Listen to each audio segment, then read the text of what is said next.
नमस्कार, आप देख रहे हैं 5 की बात। मैं हूं नगमा। आज 5 की बात में बात हिमाचल चुनाव की। हिमाचल प्रदेश में पूरे राज्य में चुनाव 12 नवंबर को होंगे।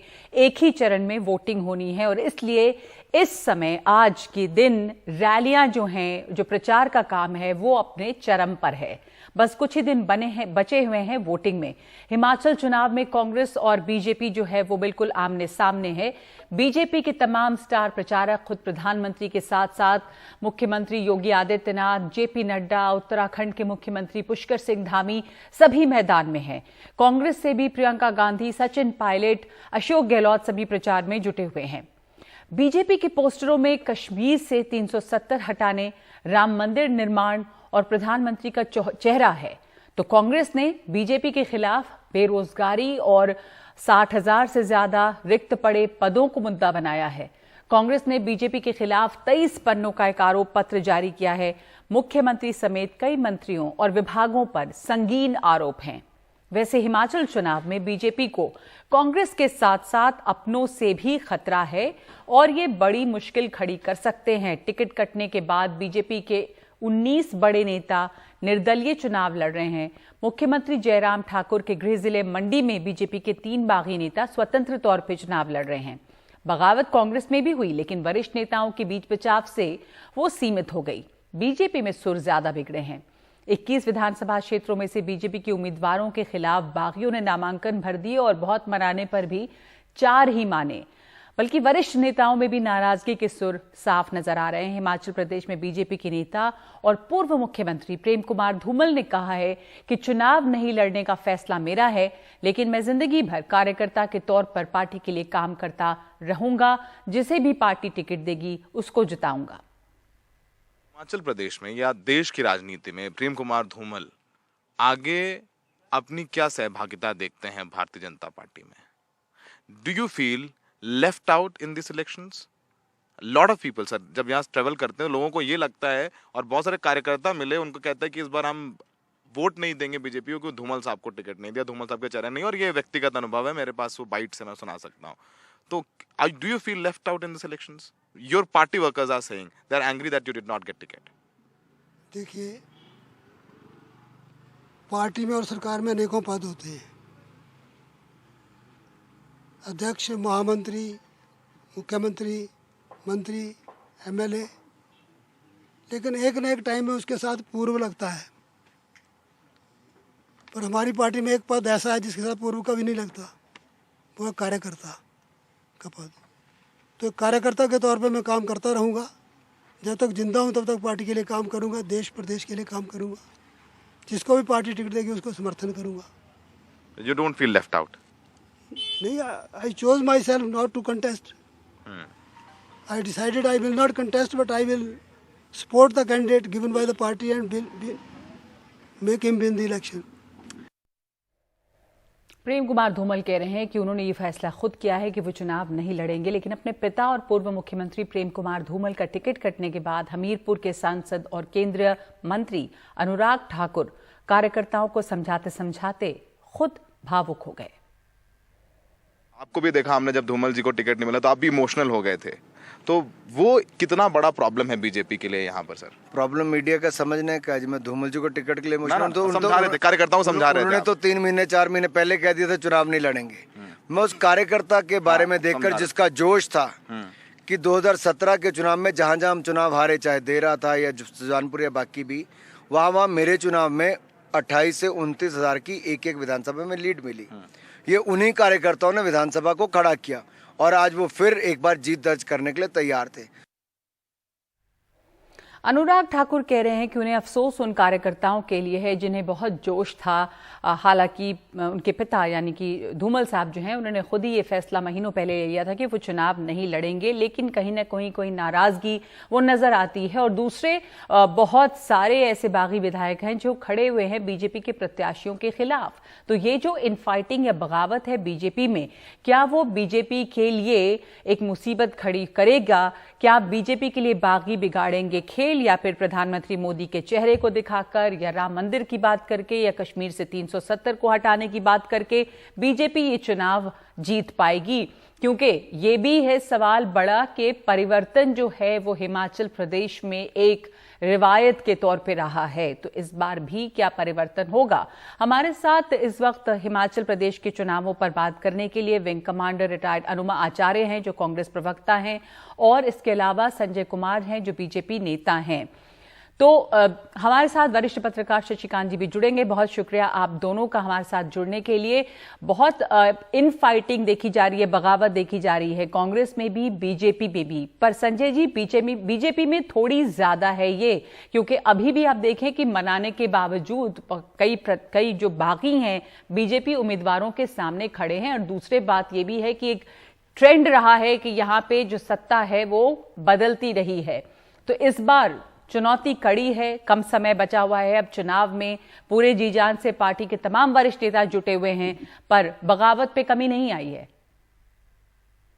हाँ नगमा जी नमस्कार, मैं तमाम दर्शकों को नमस्कार करता हूं और तमाम हिमाचल के वोटरों को और अन्य लोगों को नमस्कार करता हूं। मैं बात सबसे सीधी और सपाट करने की बात करता हूं, क्योंकि आपने कहा चुनौती हर परीक्षा की एक बड़ी चुनौती होती है, परंतु भारतीय जनता पार्टी का जो कार्यकर्ता है, चाहे हिमाचल प्रदेश हो चाहे बाहर, हर चुनाव को बड़ी संजीदगी से, और हर बड़े से बड़ा पार्टी का जो नेता होता है वो नेता नहीं, एक कार्यकर्ता। अभी धूमल जी बोल रहे थे आपके चैनल पे, तो उन्होंने कहा कि हम कार्यकर्ता हैं, और भारतीय जनता पार्टी कार्यकर्ता के साथ जो है वो बड़ी गंभीरता से हर चुनाव को लेती है।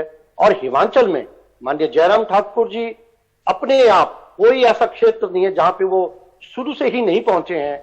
कांग्रेस को आज एक डर है कि भारतीय जनता ने जो 5 वर्षों में काम किया, इसलिए उनको डर है जो ये रिवाज बदलने की जो बात हो रही थी वो बदलता हुआ नजर आ। धूमल जी के बयान पर ही मैं आपसे पहले सवाल पूछना चाहती हूँ। वो कह रहे हैं कि पूर्व नहीं लगता कार्यकर्ता के नाम के पीछे, लेकिन मायूसी साफ नजर आ रही है उनके बयान में। और उसके अलावा केंद्रीय मंत्री अनुराग ठाकुर जो कह रहे हैं कि जो कार्यकर्ता उन्हें बहुत उम्मीद थी और उन्हें मायूसी है, तो मैं तो इस बात का जिक्र कर रहा हूं, तो कहीं ना कहीं ये नाराजगी तो नजर आती है। धूमल जी के बयान पे क्या बोलेंगे आप?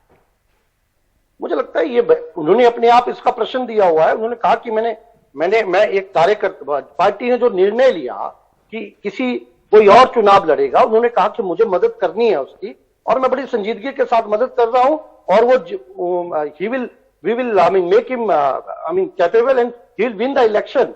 और धूमल जी ने इस सवाल का अपने आप जवाब दे दिया, और ठीक इसी तरह से आदरणीय अनुराग जी ने भी बोला। कार्यकर्ताओं में इसे लेकर एक नाराजगी है, वो तमाम लोग, वो पूर्व मुख्यमंत्री रह चुके हैं, उनके बहुत सारे समर्थक होंगे, और उनकी बात तो चलिए, उन्होंने कहा कि वो कार्यकर्ता बने रहेंगे, पर बहुत सारे जो बागी अभी भी बीजेपी को टेंशन दे रहे हैं, उनमें कुल्लू से 2 बार विधायक रहे हैं किशोरी लाल जी, और इस बार निर्दलीय उम्मीदवार हैं। आप देखें कि होशियार सिंह जो है देहरा से मौजूद बीजेपी उम्मीदवार, इस बार निर्दलीय उम्मीदवार हैं वो। तो ये तमाम लोग जो हैं वो सरदर्द, जो बीजेपी के लोग रहे अब वो निर्दलीय खड़े हैं, तो बीजेपी के लिए ये मुश्किल, ये तो मानेंगे आपकी एक मुश्किल वक्त है इस वक्त। देखिए, जब होशियार जी ने पार्टी ज्वाइन की तो उन्होंने मेरे ख्याल से लालच के बेस पे पार्टी ज्वाइन की कि पार्टी की टिकट उनको दी जाएगी, परंतु उस समय हमारे पार्टी के बड़े नेतृत्व ने कहा था कि जिन्होंने जो एक लालच के साथ हमारी पार्टी में आता है, टिकट उसको ही मिलेगा, ये नहीं कहा जाता है। पार्टी का टिकट उसको मिलता है जो एक प्रोसीजर होता है टिकट देने का। और जहां तक रही अन्य नेताओं की बात, आज कार्यकर्ताओं ने उनको बनाने की कोशिश की, सही बात है, वो नहीं माने, परंतु सारे कार्यकर्ता आज बहुत से दिनों के बाद दोबारा क्यों ये सब लोग नाराज है? तेजवंत नेगी हैं, पूर्व बीजेपी विधायक, इस बार किन्नौर से निर्दलीय उम्मीदवार हैं। केएल ठाकुर पूर्व बीजेपी विधायक, लेकिन चुनाव लड़ रहे हैं नालगढ़ से निर्दलीय। इतनी ज्यादा, मतलब सवाल ये कि ये तमाम लोगों में क्या नाराजगी है जो बीजेपी के कार्यकर्ता रहे हैं? आपको लगता है कि जाहिर सी बात है कि इन सबके साथ वोटर्स होंगे और ये निर्दलीय चुनाव अगर लड़ रहे हैं तो कहीं ना कोई नाराजगी होगी, तो ये एक सरदर्द बन सकता है। पर अनुमा आचार्य, ऐसा नहीं कि कांग्रेस जो है उनके साथ बागी नहीं रहे, ये अलग बात है कि वहां पे मना लिया है एक बड़े हद तक बागियों को। जो मुद्दे लेकर आप सामने आ रहे हैं वो ये मुद्दे हैं कि किस तरह बीजेपी बीजेपी ने यहां पर काम नहीं किया और हजारों हजार जो पद हैं वो रिक्त पड़े हुए हैं और बेरोजगारी जो है वो अपने चरम पर है। पर आपसे ये सवाल पूछा जा सकता है कि इसके पहले जब यहां पर कांग्रेस थी तो उन्होंने ये सिचुएशन कैसे खड़ी कर दी कि इतने हजारों हजार लोग बेरोजगार हैं? मतलब कैसा उद्धार हिमाचल का हुआ था जो बीजेपी ने पिछले 5 सालों में खराब कर दिया? आपको नमस्कार, दर्शकों को नमस्कार और बीजेपी के प्रवक्ता को भी नमस्कार। मैं यहाँ हिमाचल में बैठी हूँ और रोज मैं पूरा का पूरा चुनाव मेरे सामने देख रही हूँ, अपने सामने होता हुआ। तो आपने खुद ही कह दिया कि कांग्रेस में अब इनफाइट नहीं है और पर बीजेपी में भी इनफाइट का एक नैरेटिव ज्यादा बड़ा बनाया जा रहा है, ये बताने के लिए कि बीजेपी अपने कारणों से हारने वाली तो छोड़ दे, बीजेपी का ज्यादा सरदर्द है। पर मुद्दे जो आपके पास हैं, अब आप लोग कह रहे हैं बीजेपी के खिलाफ कि बेरोजगारी एक बड़ा मुद्दा है, नौकरियां यहां पर रिक्त पड़ी हुई हैं, वो एक बड़ा मुद्दा है। बीजेपी कह रही है कि उसने इतना ज्यादा यहां पर निर्माण किया, वो जोजिला टनल की बात करते हैं, वो तमाम तरह के ग्रीन एनर्जी की बात कर रहे हैं। तो ये कांग्रेस से भी पूछा जाएगा ना कि इसके पहले क्या वहां पर इतना विकास हुआ था और अब ऐसा क्या बीजेपी ने कर दिया जो इतनी ज्यादा बेरोजगारी वहां पर हो गई है? नगमा जी, आपको पता है ना कि केरल के बाद हिमाचल सबसे ज्यादा साक्षर प्रदेश है, कैसे बना होगा? यहाँ वीरभद्र सिंह जी का रिकॉर्ड है, उन्होंने हर गांव में प्राथमिक शालाएं खोली थी। यहाँ महिलाओं और पुरुषों का अनुपात बराबर है। यहाँ का व्यक्ति समझदार है और उसकी आंखों में जब आप बात करते हैं तो वो अपनी भी बात कहता है और आपकी बात पूरी तरह सुनता है।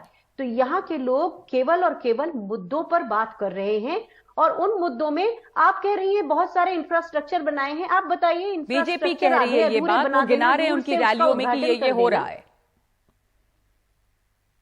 नहीं, मैं आपकी बात सुन रही हूं पर आप मुझे मेरी बात पूरी कर लेने दीजिए। मैं आपको कुछ बताना चाह रही हूं कि यहाँ एम्स बनाया, लेकिन उस एम्स में जब एक पेशेंट गया जो गंभीर हालत में था, उसको आईजीएमसी शिमला भेज दिया गया, यानी कि ऑपरेशन थिएटर नहीं है, स्पेशलिस्ट नहीं है। मोरबी की तरह उद्घाटन की जल्दी है। एम्स में वोकल फॉर लोकल करने वाले लोगों ने लोकल लोगों को नौकरी नहीं दी है, तो यहाँ उसकी भी काफी लोगों के बीच में रोष है उसका। और जितनी भी यहाँ इन्होंने बनाने की बात की है, 69 हाईवे बनाने को कहा था, नहीं बनाया। ऊना बिलासपुर रेल लाइन बनानी थी, बजट कोड हेड में 1000 रुपए लाने, 1000 करोड़ नहीं, 1000। तो मेरा ये कहना है कि जो उनके दावे हैं, उनका अपना जो घोषणा पत्र है उसमें से ही पूरे नहीं किए हैं। उन्होंने दावा किया था कि हम लोगों को फैक्टर 4, फैक्टर 2 के हिसाब से 4 गुना मुआवजा देंगे, नहीं दिया। यहाँ हमीरपुर में जहां मैं बैठी हूँ, यहाँ पे एक हॉस्टल बनवाना था यूपीएससी में पढ़ने आने वाले बच्चों को रुकने के लिए, वो नहीं बनाया। स्मार्ट कॉलोनी बनानी थी, स्मार्ट सिटी बनानी थी, कुछ नहीं बनाया। खाली झूठे कोरे दावे हैं। और यहाँ जो भी विकास और निर्माण हुआ है लाहौल स्पीति के गांव तक, वो सब वीरभद्र सिंह जी की सरकार में लाइट चली गई थी, लाइट पहुंच गई थी, वहां सड़कें पहुंच चुकी थी। तो इनका काम केवल रिपेयर का है, कोई नया उद्योग नहीं लगाया, कोई नई ऐसा कोई विश्वविद्यालय नहीं खोला, कोई ऐसी नई चीज नहीं की। पैसा किस चीज में खर्च किया है? हमारी सरकार को हमेशा से बजट रोटेशन, रेवेन्यू मैनेजमेंट, ये सब आता है। तो संजय जी, आप लोगों ने बिल्कुल मोरबी जैसा कह रहे हैं अनुमा जी कि यहाँ पे एक हड़बड़ है मोरबी जैसा उद्घाटन करने की। एम्स का उद्घाटन हो गया, इंफ्रास्ट्रक्चर नहीं। हाँ जी, बोलिए बोलिए। मैं 1 by 1 इनका आंसर देता हूँ। मेरी जो कांग्रेसी मित्र ये कह रहे हैं कि यहाँ पे कुछ नहीं हुआ, मैं चंद बातें इनके बाद इनके बताना चाहता हूँ। ये बात करते हैं फैक्टर 2 की, तो मैं इनको बताना चाहता हूं, ये अपने उस समय के मंत्री माननीय कौल सिंह जी से पूछ सकते हैं कि पंडोह में जब कौल सिंह जी थे और उस समय ये रेवेन्यू मिनिस्टर थे, तो उन्होंने कहा था कि हिमाचल एक बहुत ही गरीब स्टेट है, हम इसको बिल्कुल भी नहीं दे सकते हैं। और उसी समय से इसका वखेड़ा इन्होंने शुरू किया था। और तब और बात रही दूसरी, कोई भी इंफ्रास्ट्रक्चर नहीं बनाया। 6000 किलोमीटर कि अगर सड़क किसी ने बनाई है तो माननीय श्री जयराम ठाकुर जी की सरकार ने बनाई है। दूसरी बात मैं कहना चाहूंगा, ये एम्स को लेके ऐसे गलत बयान देना चाह रहे हैं कि ये नहीं हुआ, नहीं, ये कौन चला गया कौन गया। आज भी अगर एम्स में आप किसी को भेजेंगे वहां पे वो हर सुविधा, क्योंकि भारतीय जनता पार्टी वो सब कर रही है। दूसरी बात, इंस्टीट्यूशन की बात कर रही है, कई वर्षों तक राजा वीरभद्र की सरकार यहां पे एक बार नहीं रही।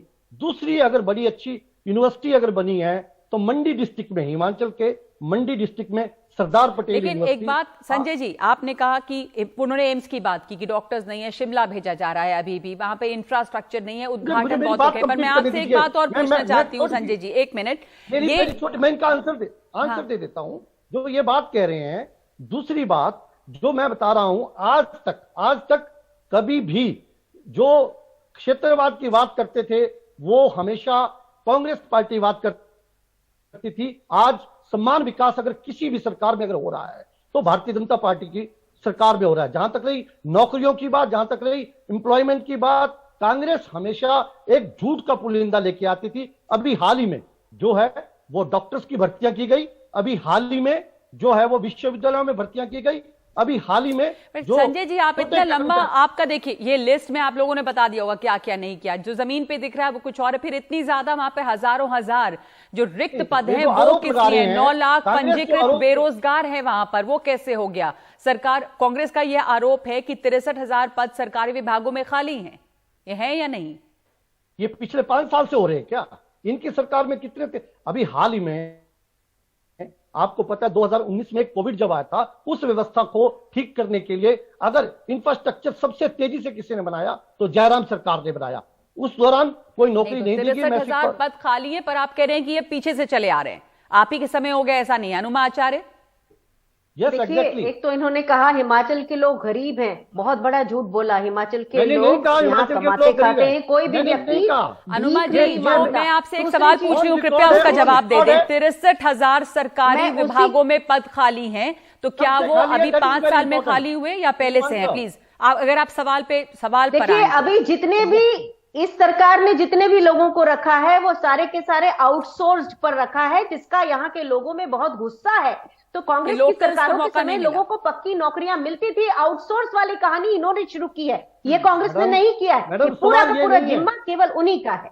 जी Sanjay ji, vocal for local का नारा है, लेकिन लोकल्स को नौकरी नहीं मिल रही, बाहर से लोग आते हैं। अभी इनकी तरफ से एक एडमिशन किया गया, पहले इन्होंने बोला कि नौकरी नहीं दी गई, अब इन्होंने बोला आउटसोर्स पे दी गई। तो काइंडली ये अपने आप की जो कंट्राडिक्शन है, एम्स के लिए नौकरी नहीं दी गई वो अलग बात थी, और जो अलग बात अभी मैंने की आउटसोर्स, जितनी नौकरी की वो आउटसोर्स से। और एक और बात बताना चाहूंगी, आखिरी चीज वो ये है, सुनिए, 859 करोड़ रुपए शिक्षकों की भर्ती के लिए दिया गया, सरकार लेकर आई, लेकिन शिक्षक भर्ती नहीं किए गए हैं। शिक्षक भर्ती नहीं किए गए हैं। और बात में जो आप लोग जो इतने दावे कर रहे हैं संजय जी, एक बात यह है कि जो आपके पोस्टर्स हैं उनमें जो इतने काम किया उसका जिक्र कम है। प्रधानमंत्री मोदी का चेहरा है, कश्मीर में 370 है, मंदिर निर्माण है, तो क्या आपके लिए चुनाव में यही मुद्दे हैं? नगमा जी, मोदी जी ने जो किया हुआ है, जो धारा 370 हटाई गई है, हमने उसका वो जो काम हमने किया, क्या ये हिमाचल के लिए, ये हिमाचल के लोगों में जो समस्या हिमाचल में, क्या ये उससे उसका कोई लेना देना है?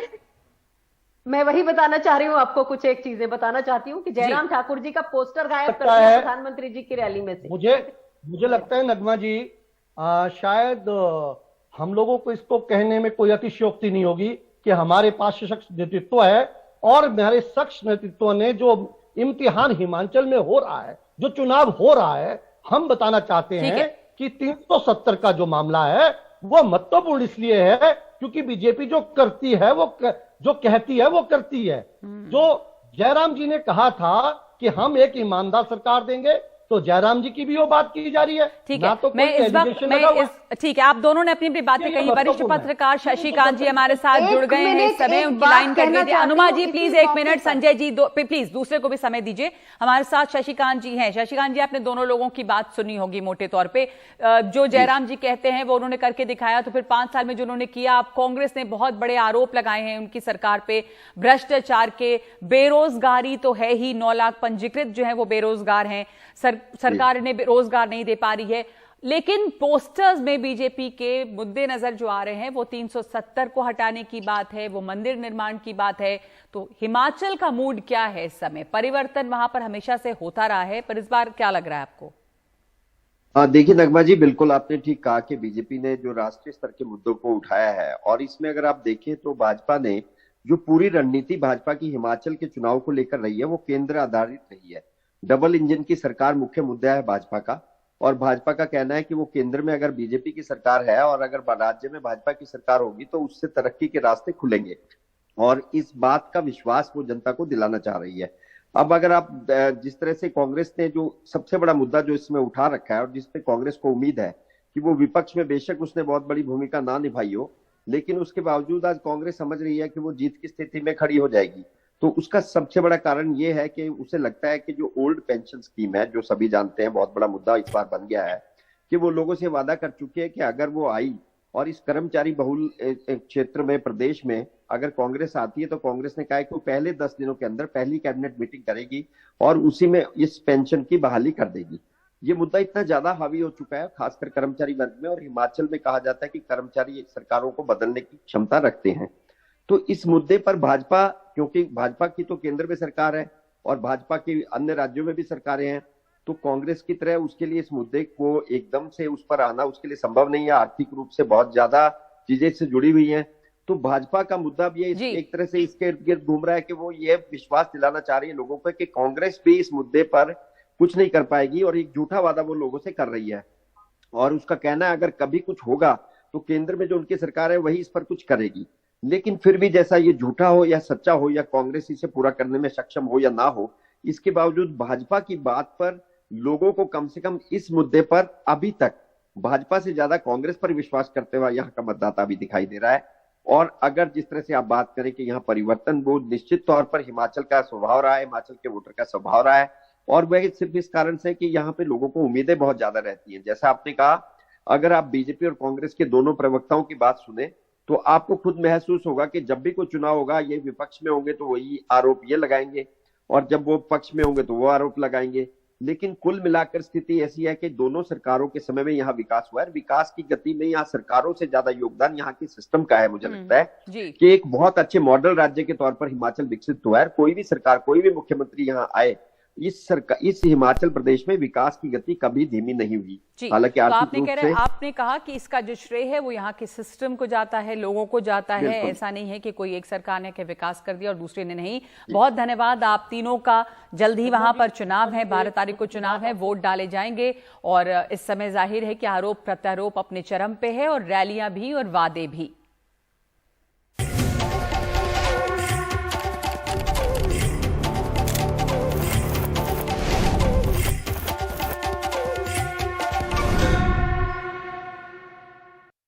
को पावर्ड बाय गोल्डी चाट मसाला। गोल्डी मसाले, जहां जाएं रिश्ते बनाएं। गोल्डी मसाले। और इस वक्त 5 की बात में ले रहे हैं एक ब्रेक। उसके बाद अब महाराष्ट्र पहुंची है कांग्रेस की भारत जोड़ो यात्रा।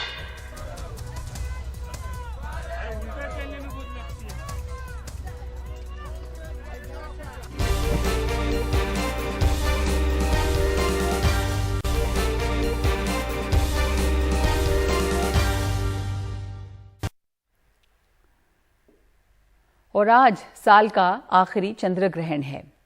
ग्रहण भारत में ज्यादातर हिस्सों में आंशिक रूप से दिखाई देगा।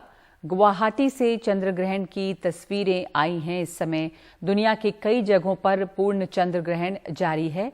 यहाँ पे भारत में ये कई जगहों पे आंशिक रूप से दिखाई देगा। इस समय सबसे पहले भारत के उत्तर पूर्व से ये तस्वीरें आ रही हैं, और जो पहली तस्वीर है वो भारत के उत्तर पूर्व में असम की राजधानी गुवाहाटी से तस्वीर आई है। ये जो चंद्र ग्रहण है वो साल का आखिरी चंद्र ग्रहण है। दुनिया के कई जगहों पर, कई देशों में पूर्ण चंद्र ग्रहण भी नजर आएगा। यहाँ भारत में कई जगहों पर आंशिक रूप से इसे देखा जा सकता है।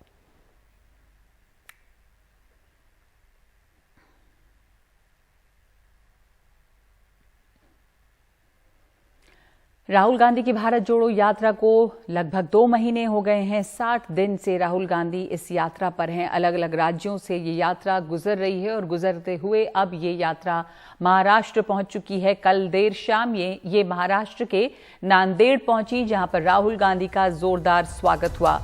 स्वागत समारोह में बड़ी संख्या में कांग्रेस के नेता और कार्यकर्ता मौजूद रहे। तेलंगाना से महाराष्ट्र में दाखिल होते वक्त राहुल गांधी भी हाथों में मशाल लिए हुए थे और महाराष्ट्र की सीमा में आने के बाद उन्होंने छत्रपति शिवाजी महाराज को नमन किया। बाद में गुरु नानक जयंती के मौके पर आयोजित एक कार्यक्रम में राहुल गांधी शामिल हुए। राहुल यहां पगड़ी में नजर आए और उन्होंने गुरुद्वारे में मत्था टेका। नांदेड़ पहुंचकर बोले, उनकी यात्रा का मकसद है नफरत को रोकना और देश को एकजुट करना, और कोई भी ताकत उनकी इस यात्रा को रोक नहीं सकती। राहुल की इस यात्रा में अगले 2 दिनों में एनसीपी अध्यक्ष शरद पवार और शिवसेना नेता आदित्य ठाकरे शामिल होंगे। राहुल की ये यात्रा कन्याकुमारी से शुरू होकर कश्मीर तक जाएगी। आज यात्रा का 62वां दिन है। ये यात्रा 150 दिन चलेगी और 3,570 किलोमीटर की होगी।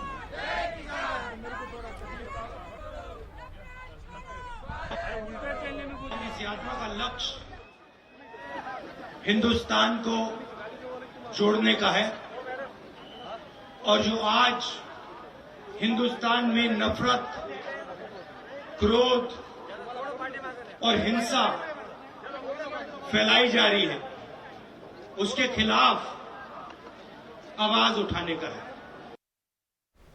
तो महाराष्ट्र में पहुंची है ये यात्रा और इसके बारे में जानकारी दे रहे हैं हमारे सहयोगी सोहित मिश्रा। महाराष्ट्र में भारत जोड़ो यात्रा का आज दूसरा दिन है और आमतौर पर ये जो यात्रा होती है ये सुबह और शाम के समय चलती है, लेकिन उस सब के बीच में भी जो बाकी समय होता है उसमें भी लोग एक दूसरे से बातचीत करते, कई सारी चीज़ें होती रहती हैं। जैसे कि आप मेरे पीछे देख रहे हैं, यहाँ पर एक स्ट्रीट प्ले जो नुक्कड़ नाटक होता है वो किया जा रहा है और उसके ज़रिए जो अपना संदेश है वो पहुँचाने की कोशिश की जा रही है। तो अलग अलग तरीके की कोशिशें यहाँ पर की जा रही है और जो अपनी अपनी बातें हैं जो इस भारत जोड़ो यात्रा के जरिए वो रखना चाहते हैं वो रखने की कोशिश कर रहे हैं। और इसमें भी जब आप देख रहे हैं तो एक जो महिला है वो उसमें भी मीडिया कर्मी ही बनी हुई है और वो अपनी अपनी बातों को यहाँ पर रख रही है। और इसके अलावा भी बहुत कुछ इस पूरे यात्रा में होती है, वो भी हम आपको दिखाने की कोशिश करेंगे। आगे की ओर जब हम बढ़ते हैं तो हम देखेंगे कि जो महाराष्ट्र की अलग अलग संस्कृति है वो बताने की कोशिश की गई है। भारत का एक नक्शा रखा गया है, भारत जोड़ो यात्रा है ये, तो भारत का एक नक्शा रखा गया है। छत्रपति शिवाजी महाराज आपको नजर आएंगे, जो महाराष्ट्र की संस्कृति है उसके जरिए भजन कीर्तन करते हुए लोग आपको नजर आएंगे। ये सभी लोग इंतजार कर रहे हैं कि राहुल गांधी अपनी शाम की यात्रा कब शुरू करते हैं, लेकिन उससे पहले यहाँ पर बड़े पैमाने पर जो तैयारियां हैं वो शुरू हैं। जैसे कि मैंने कहा महाराष्ट्र में ये यात्रा आई हुई है, इसलिए छत्रपति शिवाजी महाराज के जो प्रतिमा है वहीं पर राहुल गांधी पहुंचे भी हुए थे और छत्रपति शिवाजी महाराज की वेशभूषा में भी लोग यहाँ पर मौजूद हैं और उसके जरिए बताया जा रहा है। उसके साथ ही भजन कीर्तन आरती भी की जा रही है जो एक महाराष्ट्र की पहचान रही है। यानी जो भी चीज़ें महाराष्ट्र में होती हैं वो बताने की कोशिश यहाँ पर किया जा रहा है। जैसे कि मैंने कहा कि अभी भी समय है जब ये यात्रा शाम की शुरू हो, लेकिन उससे पहले इस तरह की जोश देखा जाता है। सड़कों पर राहुल गांधी के लिए जो लोग हैं वो तैयार हैं, उन्हें स्वागत करने के लिए लोग तैयार हैं। जो बच्चे हैं वो यहाँ पर मौजूद हुए हैं, ये सभी बच्चे राहुल गांधी का स्वागत करने वाले हैं। और इसके आगे आप देखेंगे वो विशाल भीड़ जो इंतज़ार कर रही है कि कब ये यात्रा शाम को शुरू हो और फिर से वो चलना शुरू कर दें। तो इस तरह से दिन भर कई तरह की तैयारियां होती हैं। छोटे छोटे बच्चे यहाँ पर सज कर आए हुए हैं जो राहुल गांधी का स्वागत करेंगे। कई जो छात्र हैं वो यहाँ पर मौजूद हैं। तो इस तरह की तैयारियां सड़कों पर पिछले कई दिनों से देखने मिल रही है। महाराष्ट्र में ये दूसरा दिन है और ओवरऑल अगर बात करें तो भारत जोड़ो यात्रा का ये 62वां दिन है।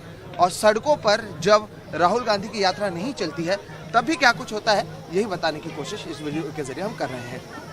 नांदेड़ से कैमरा पर्सन राजेंद्र दयालकर के साथ सोहित मिश्रा, एनडीटीवी इंडिया। भारत जोड़ो यात्रा के दौरान कांग्रेस सेवा दल के महासचिव कृष्ण कुमार पांडे का निधन हो गया। राहुल गांधी ने उन्हें श्रद्धांजलि देते हुए एक ट्वीट किया है। लिखा है, कांग्रेस सेवा दल के महासचिव कृष्णकांत पांडे जी का निधन पूरे कांग्रेस परिवार के लिए बहुत दुखद है। उनके प्रियजनों को मैं अपनी गहरी संवेदनाएं व्यक्त करता हूं। आज यात्रा के दौरान अंतिम समय में उन्होंने हाथों में तिरंगा थामा था। देश के लिए उनका समर्पण हमें सदा प्रेरणा देता रहेगा।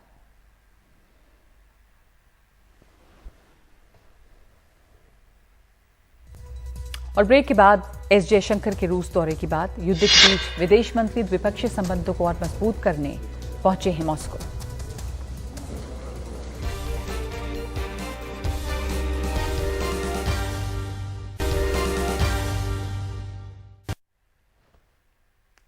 भारतीय विदेश मंत्री एस जयशंकर ने आज रूस के उप प्रधानमंत्री डेनिस मेतरोव व विदेश मंत्री सर्गेई लावरोव से मुलाकात की है।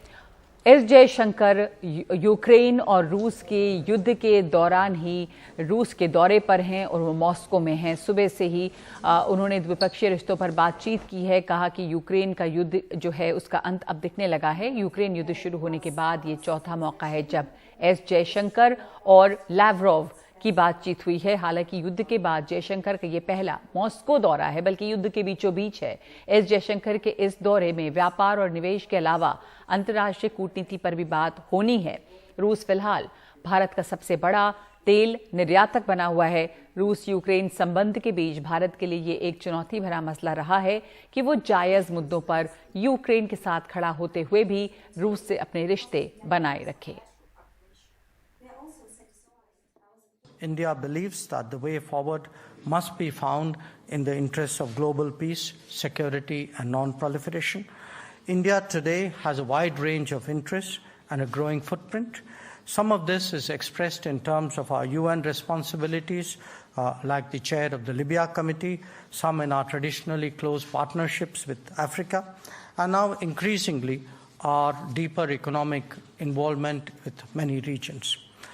The world is moving towards greater multipolarity through steady and continuous rebalancing, and that especially means a multipolar Asia.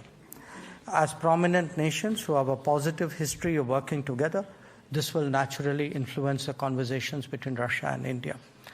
Our two countries are members of the G20, the BRICS, and the Shanghai Cooperation Organization, amongst others. How we work together in these formats is also on our agenda. You all know that India has assumed the chair of the SCO and will take over the presidency of the G20 in December.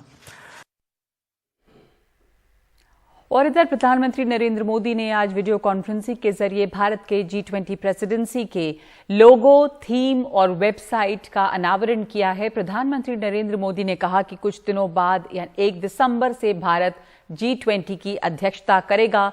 इस साल G20 की अध्यक्षता भारत के हिस्से आ रही है और 1 दिसंबर से इसकी शुरुआत होनी है। भारत के लिए ये एक ऐतिहासिक मौका है। इसी संदर्भ में इस समिट के लोगो, थीम और वेबसाइट का अनावरण किया गया है। उन्होंने कहा कि G20 ऐसे देशों का समूह है जो दुनिया की 85% GDP का प्रतिनिधित्व करता है। प्रधानमंत्री ने कहा कि G20 का ये लोगो युद्ध और हिंसा के खिलाफ संदेश देता है। इस लोगो और थीम के जरिए हमने ये संदेश दिया है, युद्ध से मुक्ति के लिए बुद्ध के जो संदेश है, हिंसा के प्रतिरोध में महात्मा गांधी के जो समाधान है, G20 के जरिए भारत उनकी वैश्विक प्रतिष्ठा को नई ऊर्जा दे रहा है। और एक ब्रेक के बाद कर्नाटक कांग्रेस के कार्यकारी अध्यक्ष सतीश जरकीहोली के विवादित बयान की बात, जिसे लेकर बीजेपी कांग्रेस पर हमलावर है। पर्शियन का है।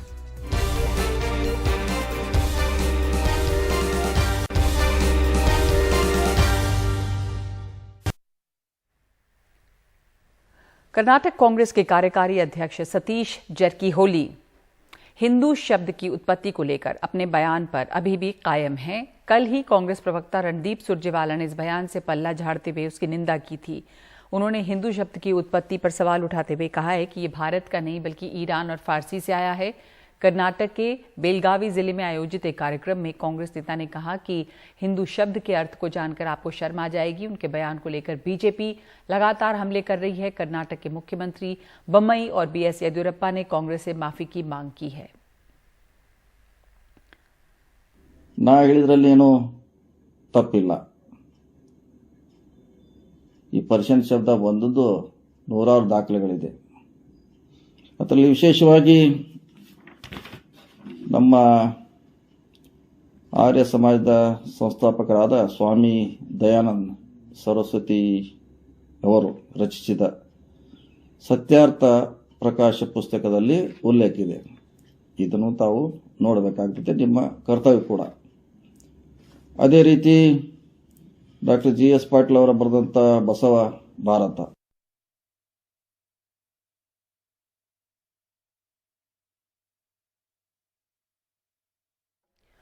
और आपको सुनाते हैं कि सतीश जरकीहोली ने क्या कहा था। हिंदू शब्द कहां से आ गया है? ये हमारा है? पर्शियन का है। पर्शियन का है ईरान, इराक, कजाकिस्तान, उज्बेकिस्तान। फिर भारत का उधर का क्या संबंध है? फिर आपका कैसा होगा ये हिंदू? चर्चा होना चाहिए। अभी व्हाट्सएप में, विकिपीडिया में देखो, पर्शियन कहाँ से आ गया शब्द? आपका नहीं है। फिर उसका मीनिंग आपको समझ में आ गया तो आपके आप शर्म आ जाएंगे। हिंदू का जो मीनिंग है वो बहुत गंदी है। इस बयान पे बीजेपी ने कांग्रेस से माफी की मांग की है। ರಾಜ್ಯದಲ್ಲಿ 140 ಹೆಚ್ಚು ಕ್ಷೇತ್ರಗಳನ್ನು ಗೆದ್ದು ಮತ್ತೊಮ್ಮೆ ಬಿಜೆಪಿ ಅಧಿಕಾರಕ್ಕೆ ಬರೋದನ್ನು ತಡೆಯೋದಕ್ಕೆ ಯಾರಿಂದಲೂ ಸಾಧ್ಯವಿಲ್ಲ. ಬಹಳ ಮುಖ್ಯವಾಗಿ ಸತೀಶ್ ಜಾರಕಿಹೊಳಿ ಅವರು ಹಿಂದೂಗಳಿಗೆ ಅಪಮಾನ ಮಾಡೋ ರೀತಿಯಲ್ಲಿ ಮಾತನಾಡಿರುವಂಥದ್ದು ಖಂಡನೀಯ. ಬಹುಶಃ ಕಾಂಗ್ರೆಸ್ನವರು ಇದನ್ನು ಖಂಡಿಸಿದ್ದಾರೆ, ಅದಷ್ಟೇ ಸಾಲದು. ಅವರು ರಾಜ್ಯದ ಜನರ ಕ್ಷಮಾಪಣೆಯನ್ನು ಕೇಳಬೇಕು. ಈ ರೀತಿ ಹಗುರವಾಗಿ ಮಾತನಾಡೋದ್ರ ಮೂಲಕ ತಾನೊಬ್ಬ ದೊಡ್ಡವನಾಗ್ತೇನೆ ಅನ್ನೋ ಭ್ರಮೆಯಲ್ಲಿರುವಂತಹ ಸತೀಶ್ ಜಾರಕಿಹೊಳಿ ಈಗಲಾದರೂ ಗೌರವದಿಂದ ನಡ್ಕೊಳ್ಬೇಕು, ಹಿಂದೂಗಳಿಗೆ ಅಪಮಾನ ಮಾಡುವಂಥ ಮಾತನ್ನು ಆಡಬಾರ್ದು ಅಂತೇಳಿ ಈ ಸಂದರ್ಭದಲ್ಲಿ ಒತ್ತಾಯ ಮಾಡ್ತಾರೆ. अपने नेताओं के इन विवादास्पद बयानों से कांग्रेस बचाव की मुद्रा में आ गई है। पार्टी ने खुद को इनसे अलग किया है और बयानों की निंदा भी की है। Statement is purely his own statement. Congress party will not agree it. We condemn it. Our party is a party with a lot of history, culture, multi-language, multi-religion. We have formed out of it. We don't want to hurt anyone's sentiment. So we have asked the explanation from him. After getting the explanation, we will give you still more information on what it is. But we don't want to stand by him on this issue. He may be our party legislator, a leader, but it is his personal opinion, not the Congress opinion. तो इन बयानों को लेकर कांग्रेस नेता रणदीप सुरजेवाला ने कल ही tweet भी किया था। उन्होंने ये कहा है कि हिंदुत्व एक जीवन पद्धति और सभ्यता की सच्चाई है। कांग्रेस ने इस राष्ट्र को ऐसा बनाया है जिसमें सभी धर्म, आस्था और मत का सम्मान हो। यही भारत का सार है। सतीश जरकीहोली का बयान काफी दुर्भाग्यपूर्ण है और ये खारिज करने लायक है। हमने संदेह इसकी निंदा करते हैं।